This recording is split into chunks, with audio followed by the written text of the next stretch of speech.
আজকে তোমাদের দেখাবো বাড়িতে যে উপকরণগুলো থাকে সেগুলো দিয়ে ফ্রায়েড রাইস কীভাবে তৈরি করা হয়।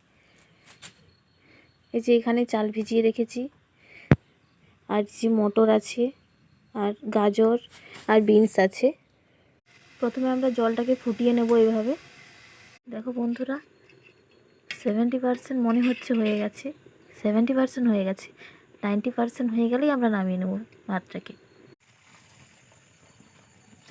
ভাতটা হয়ে গেছে, আমরা নামিয়ে নিচ্ছি। আমরা কড়াটাকে তাতিয়ে নেব, তারপরে একটু নাড়ানাড়ি করব। এটা এখন ভাজতে হবে ভালো করে। ভাত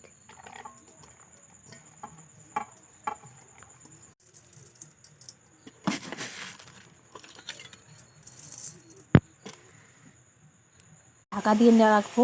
বন্ধুরা, কীরকম ঝরঝরে হয়েছে।